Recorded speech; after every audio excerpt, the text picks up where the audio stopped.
บายดีพี่น้องเบิ่งคลิปต่อไป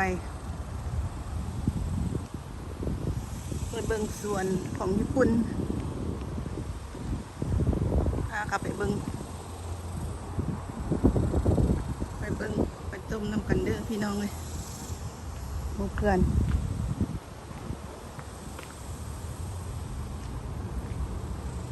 เป็นจังได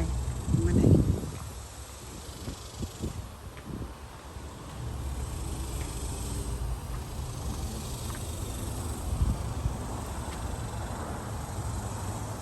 บรรยากาศทางในลมลื่นดีเย็นดีสนุกห้องเก่าอุ๊ยลูกกับปัวยังลงไปก่อนละ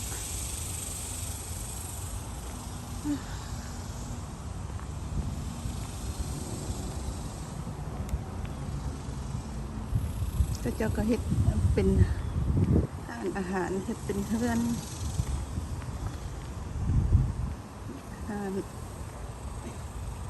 ขายเครื่องดื่มไปเบิ่งปากขาบกัน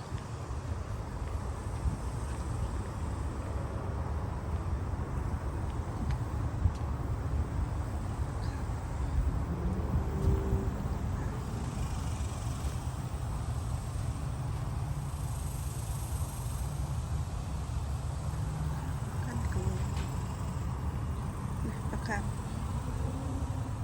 พี่น้องใกล้ๆก็จะกินอาหารประจำ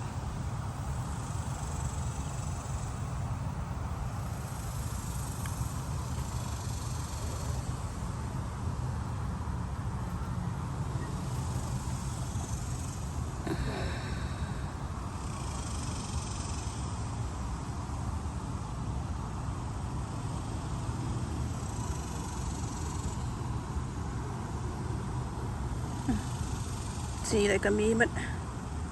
สีขาวสีเหลืองสีเยลโลอะไรก็มีครับ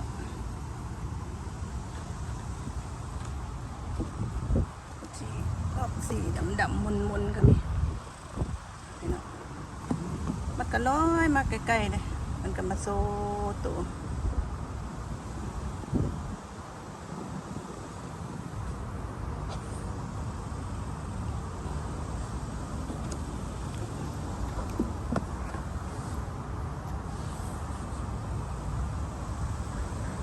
เบิ่งปลาคาร์ฟนั่งกันพี่น้องหมู่เพื่อน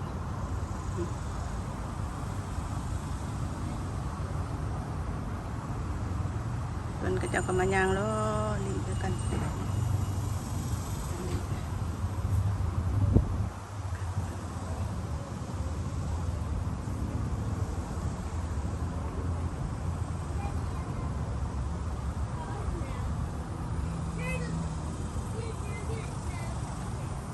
หมดจังหน่อยอเมริกาเขาจะเอาอาหารให้มันกิน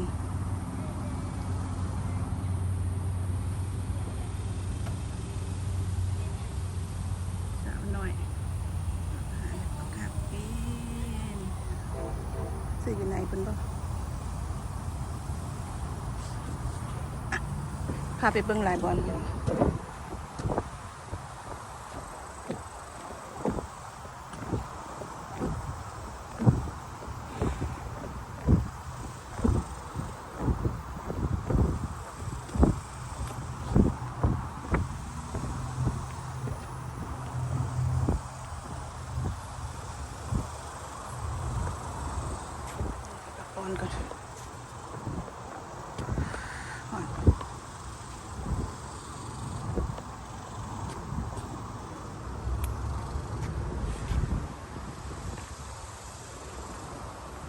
ไปเบิ่งหลายบอ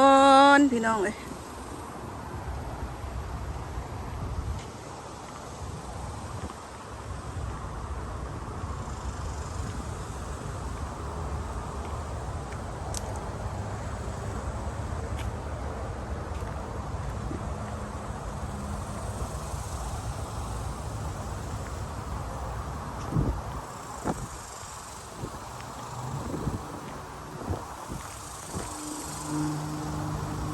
ตั้งเจดีย์อย่างละ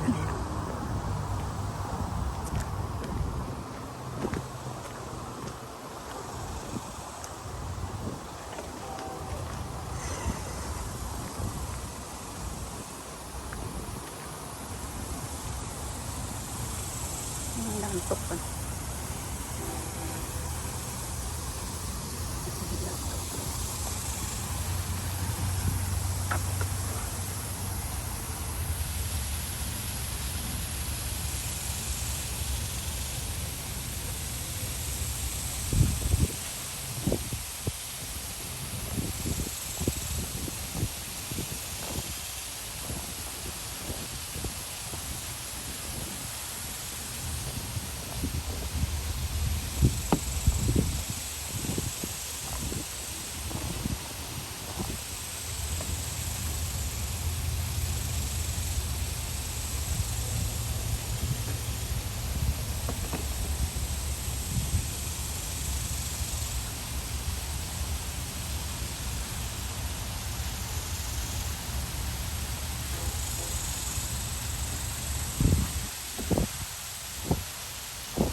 ไปโต้พี่น้องเลย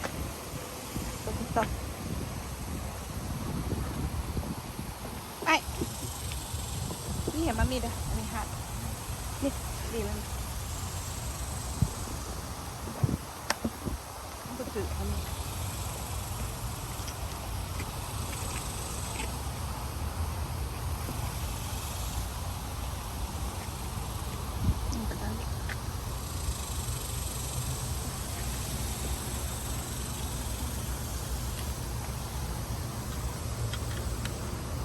ไปเบิ่งต่อพี่น้องเลย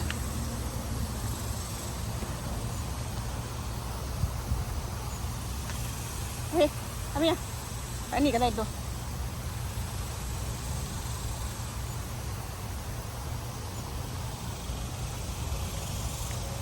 นี่อันเดียวอัมบัดจุโกจุโกไปรูม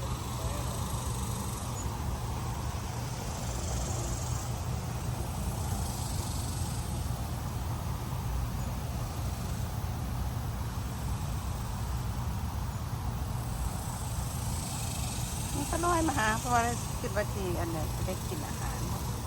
คุณเตาตังคออยู่คุณ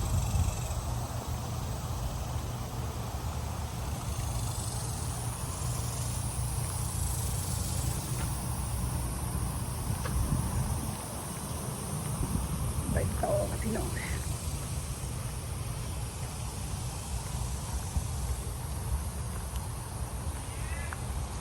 บาด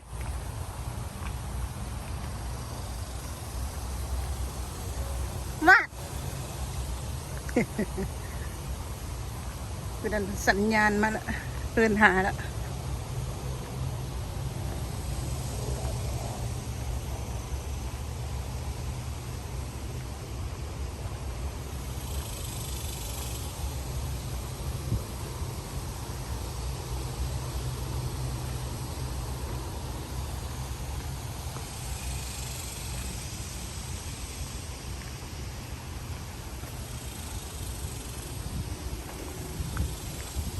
ปะเติน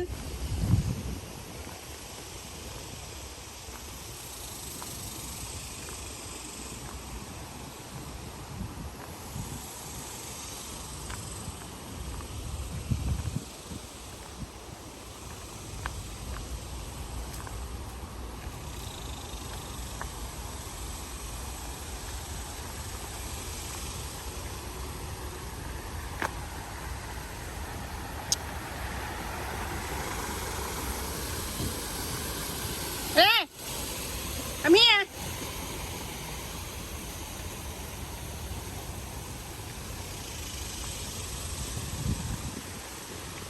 อามีอะอามีอะ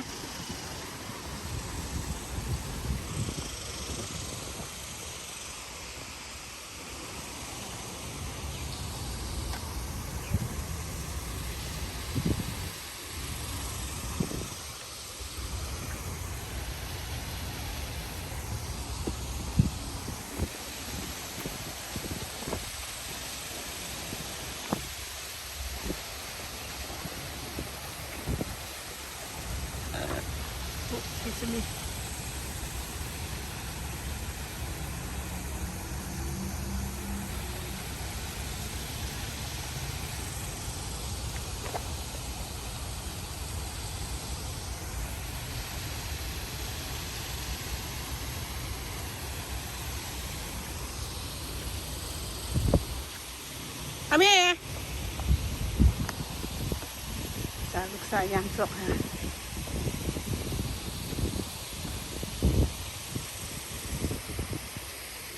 พวงพวงมันใหญ่พี่น้อง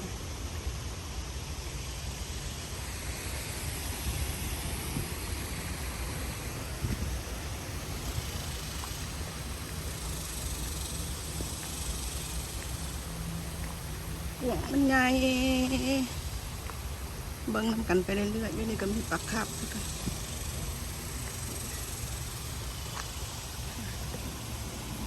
มีปัวเลย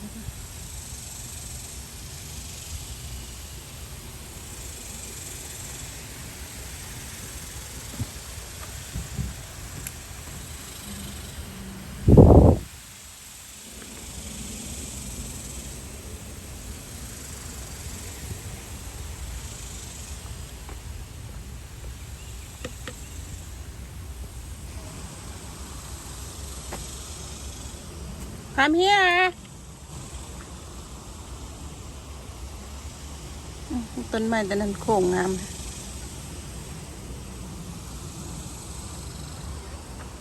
Come here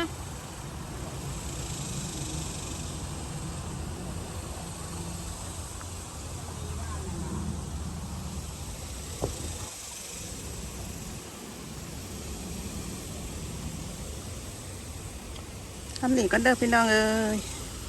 จังเบิงคลิปต่อไปกลับมาแล้วกดไลค์กดแชร์กดติดตามเดี๋ยวเบิงอีกคลิปหน้ามีกำลังใจเฮ็ดให้เบิงไปเรื่อยๆบ่ไหนมันแปะบ่ไหนงามๆโอ้ตัวนี้ตัวจอนตัวน่ะกระหอกมันมาใกล้ๆเห็นบ่หั่นเอา สบายดีไหมปะสบายดี